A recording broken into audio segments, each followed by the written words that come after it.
Olá, meninos e meninas do meu Brasil. Antes de começar, eu vou molhar a palavra com essa caneca de água fresca que eu ganhei dos meus queridos alunos. Com licença.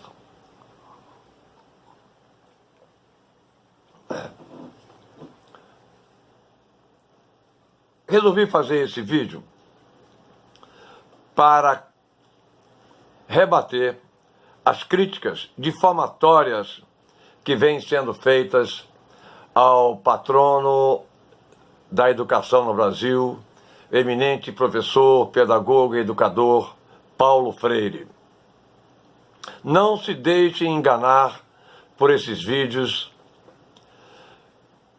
sem nenhum critério acadêmico, sem nenhum fundamento argumentativo, engrossando essa onda de difamação e de desconstrução, de destruição das universidades e do sistema educacional brasileiro, pura e simplesmente. Uma série de vídeos que só tem por objetivo difamar, denegrir a imagem do nosso patrono Paulo Freire e criticar indevidamente a educação no Brasil para que se instaure de vez a educação privatizada. Não se deixe enganar, meninos e meninas. Primeiro, eu gostaria de abrir esse debate dizendo que Paulo Freire serviu apenas de pretexto nesses vídeos, nesses comentários, para criticar a esquerda. A partir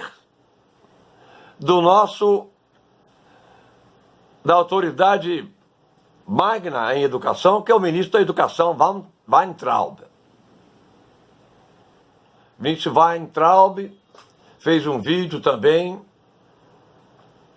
engrossando as fileiras desses vídeos difamatórios, lá no Palácio do Planalto, lá em Brasília, na esplanada dos ministérios, olhou pela vidraça e viu a placa em homenagem ao querido Paulo Freire e exclamou: "Nossa Senhora, que homem feio!" Agora você vê que isso é comentário de um ministro da Educação.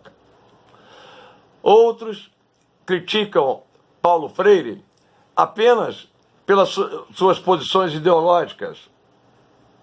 Não fazem nenhuma análise da sua obra pedagógica, da sua fortuna crítica, nada. É pura difamação e destruição de uma obra monumental.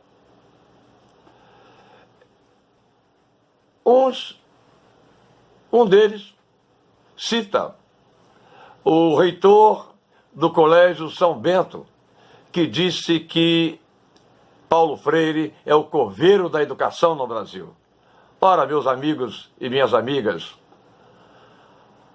reitor do Colégio São Bento, o colégio da alta classe média, da nata burguesa do Rio de Janeiro, não podia fazer outro comentário?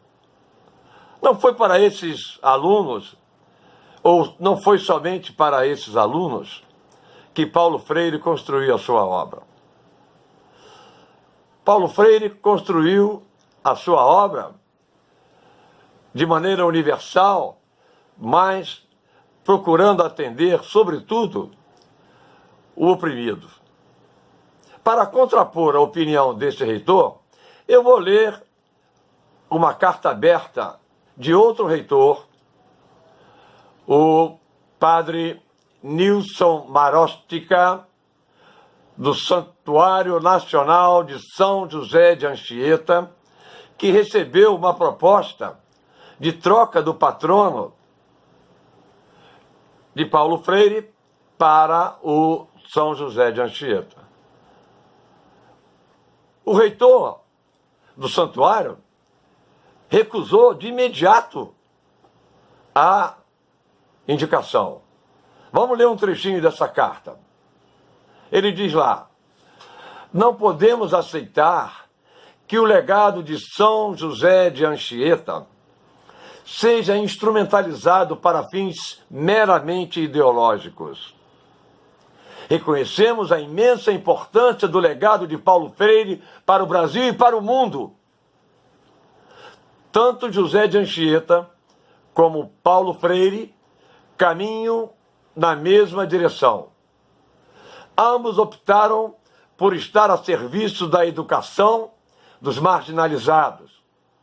Anchieta, com linguagem e métodos próprios de seu tempo, também foi um pedagogo do oprimido, quando optou por estar ao lado dos indígenas, educá-los, defendê-los e protegê-los da ambição dos poderosos. Ora, reitor por reitor, prefiro ficar com a opinião do padre Nilson Marótica. Meus amigos, meus alunos, sobretudo aqueles ligados à pedagogia e à educação, não se deixem enganar por esses difamadores, por essas calúnias que vêm sendo atribuídas ao nosso mestre e nosso patrono da educação no Brasil, Paulo Freire. Até a próxima aula. Então, acompanhe meu raciocínio. Venham comigo. Vamos ver, neste conhecido soneto de Gregório de Matos Guerra, como um texto pode ser construído, montado, estruturado de forma silogística. Vocês sabem que o soneto tem 2 quartetos e 2 tercetos. Bom, para entender o poema, precisamos fazer o levantamento do vocabulário de todas as palavras que aparecem neste conhecido soneto de Gregório de Matos, a Jesus Cristo Nosso Senhor. Vejam bem, a primeira parte, o primeiro passo para a leitura e interpretação de um poema ou de um texto é compreender, entender o texto. É a primeira fase, é a compreensão. Compreensão é diferente de interpretação. Primeiro você tem que entender o que o poeta está dizendo, para depois interpretar as suas palavras. Então vejam só. Pequei, Senhor, mas não porque hei pecado da vossa alta clemência me despido. Você tem que entender isso aí. Ele está dizendo o quê? Que pecou. Mas ele não vai se despedir da alta clemência, quer dizer, da capacidade de perdoar de Jesus. Ele não vai se despedir, não vai desprezar. Ao contrário, antes, a palavra antes quer dizer antes pelo contrário. Quanto mais tenho delinquido, quanto mais tenho pecado, vos tenho a perdoar mais empenhado.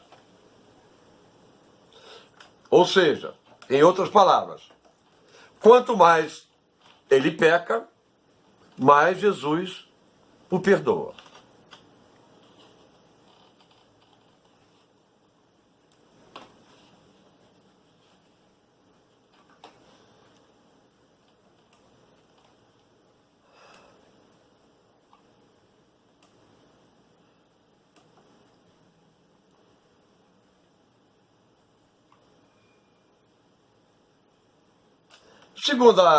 A segunda estrofe diz: se basta a vos irar tanto pecado, a abrandar-vos sobeja um só gemido. Ou seja, um gemido é suficiente para abrandar, para acalmar Jesus e aplacar a sua ira.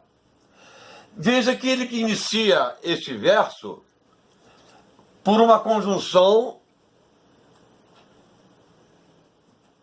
tipicamente de raciocínio hipotético.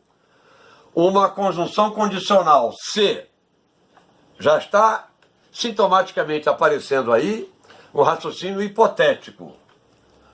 Então, por que isso acontece? Porque a mesma culpa que vos há ofendido, quer dizer, que leva à ofensa, leva ao perdão. Nas duas últimas estrofes, nos dois últimos tercetos, o poeta faz outra hipótese, iniciada, como eu disse na hipótese anterior, pela conjunção se, que é a hipótese levantada pelo poeta, baseada na conhecida parábola da ovelha desgarrada. Ora, se a ovelha desgarrada foi perdoada, ele conclui que eu também mereço ser perdoado. Se Jesus perdoa a ovelha desgarrada, se eu sou ovelha, eu sou o Senhor, a ovelha desgarrada. Se eu sou ovelha, eu também mereço perdão. Aí nós temos um texto organizado silogisticamente, de forma a que a premissa maior, a generalização, não aparece no poema, ela está subentendida. Isso acontece muito também, frequentemente, no nosso dia a dia. A gente já vai direto para a premissa menor. Eu sou pecador, logo mereço ser perdoado. Agora, só para um exercício de lógica, você pode construir a partir daí a premissa maior. Eu sou pecador. Conclusão, logo mereço ser perdoado. Basta você generalizar e formar o silogismo completo. Todo pecador merece perdão. Eu sou pecador. Logo, mereço perdão. Releia o poema e veja se o poeta não segue exatamente esta lógica. Lembre-se que Gregório de Matos é barroco.